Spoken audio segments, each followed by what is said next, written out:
Hi everyone, so we're going to be finishing up with our part 3 of the Truth About the Truth series, and we were talking about Psalms 83:18.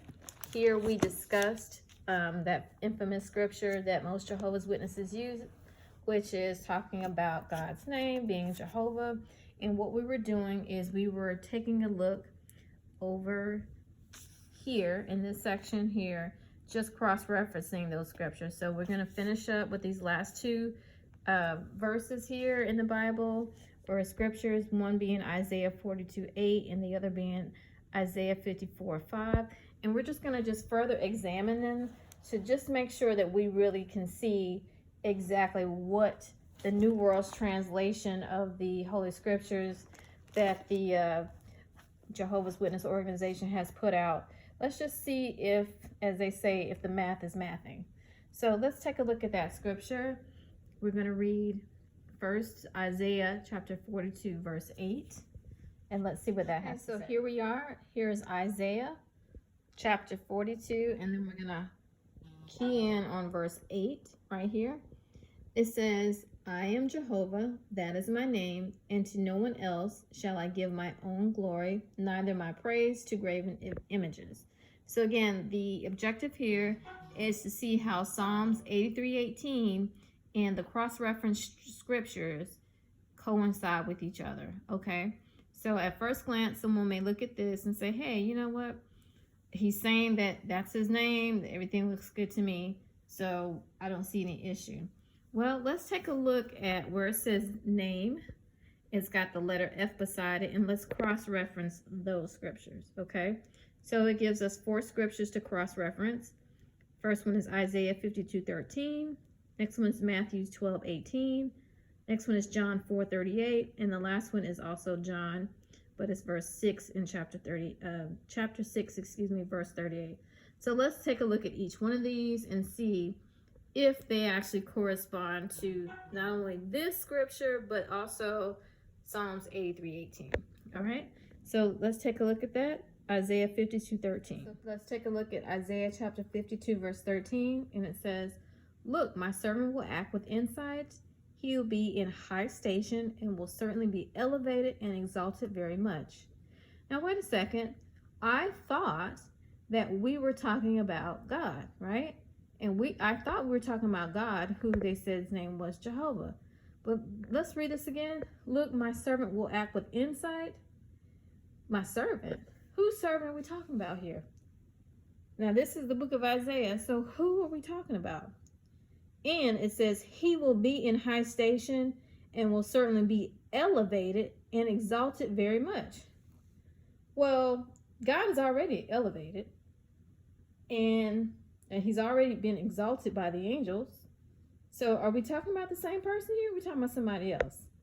Let's continue. Let's look at the next scripture that was highlighted, which was Matthew 12:18. Okay, so again, we are back at Isaiah chapter 42. Again, what we've been doing is looking at the cross-reference scriptures, and F, because we were looking up the word name. You see right here, I am Jehovah, that is my name. So we were looking up all these cross-reference scriptures that it has here in the New World Translation Bible of Jehovah's Witnesses. So the next one is, let's take a look at Matthew chapter 12, verse 18.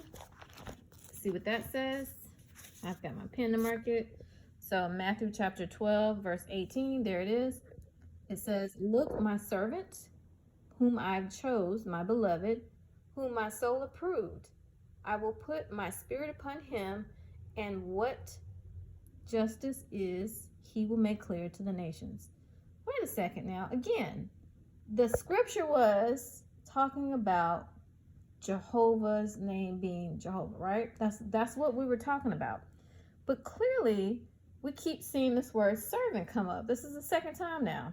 First time we saw it was in Isaiah 52:13. Now we see it again here in Matthew's chapter 12, verse 18. My servant whom I chose, my beloved. Okay, so clearly this is not talking about God. This is not talking about the Almighty, the Alpha and the Omega. This is talking about someone else. It says, I will put my spirit upon him, and what justice is, he will make clear to the nation. So clearly, this name that we're talking about is not the same name that belongs to Jehovah. This is clearly someone else. All right. Now let's go back. Let's look at the next scripture, John chapter 4, verse 34. Let's see what that has to say. So here we are. We're in John chapter 4, and we're going to look at verse 34. Here it is here. It says, Jesus. Hold on, Jesus.